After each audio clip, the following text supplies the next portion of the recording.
Okay, welcome to the first of our video presentations from the Melanoma Highway blog, and today we're interviewing Karen.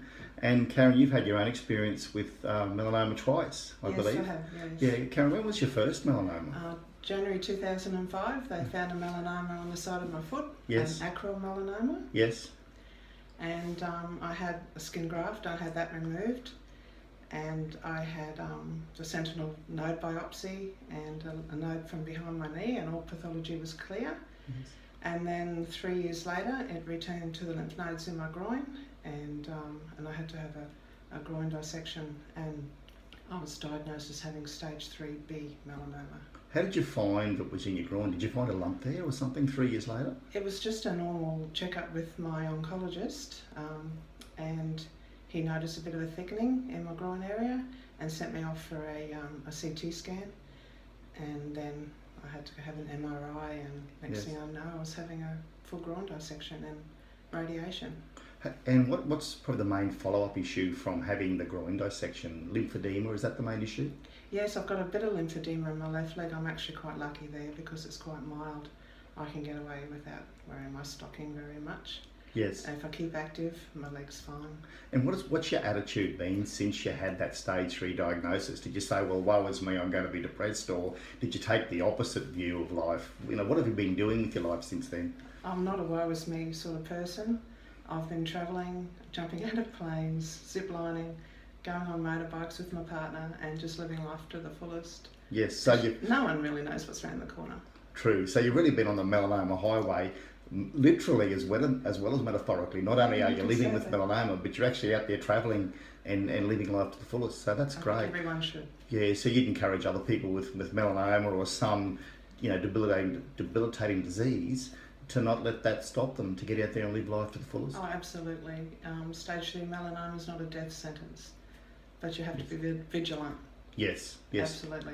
And now, of course, you had a second melanoma on your back. Is that correct? I had that removed year before last, but it was probably my first melanoma actually from the sun, and that was I was told it was shallow and contained. Yes. So that was a good one to have gone. Yes. And did you have to have further surgery? So they actually undertook a re-excision and cut more out? I just had it. Just the removed, one round of surgery and the was pathology sufficient. Came back that it was contained and shallow. Yes, so. yes.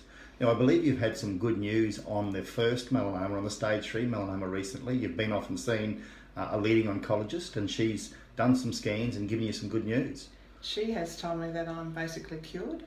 Yeah. I still have to have my 6 monthly skin checkups with a dermatologist, but basically I only have a 5% chance of recurrence. Yes. So I'm pretty stoked with that. Absolutely. So that's given you a whole new lease of life, no doubt. Oh, absolutely. Yeah, You can't wipe the smile off my face. Yes. So are you pleased that you went and had the CT scan just to confirm that there has been no progression of the cancer, that it stopped at stage 3, there's no tumours, there's been no metastases? Are you pleased that you did that?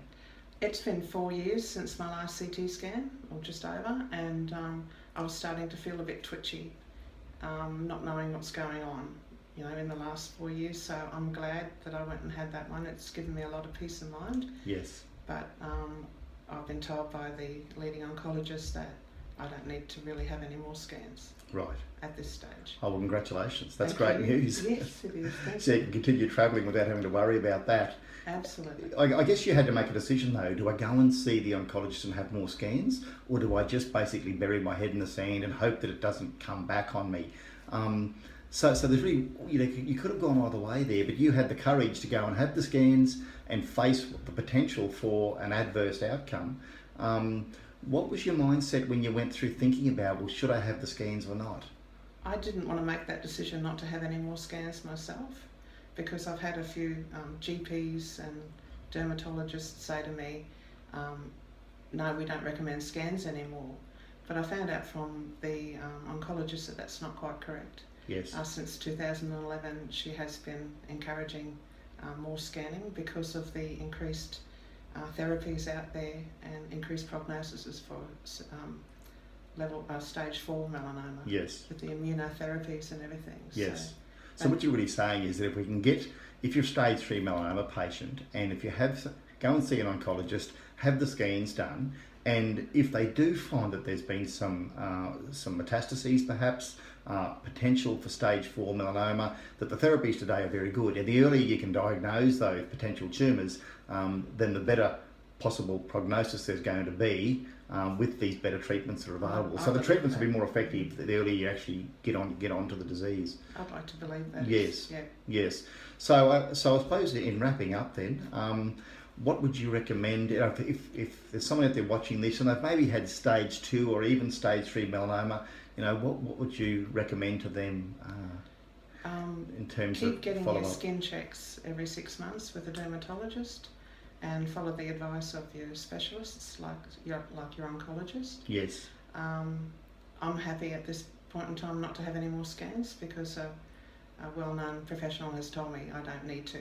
Yes. But too many scans can also cause its own problems. Yes. So you recommend that they certainly go and get some specialist advice from perhaps an oncologist, and just to perhaps clarify that they are actually getting the right follow-up treatment, that they do or don't need to have further scans, and establish some peace of mind around that. And then, of course, importantly, see a reputable dermatologist to have your skin checked every 6 months for any further issues. Well, thanks for your time today, Karen. It's been lovely speaking with you. Thank you. Okay.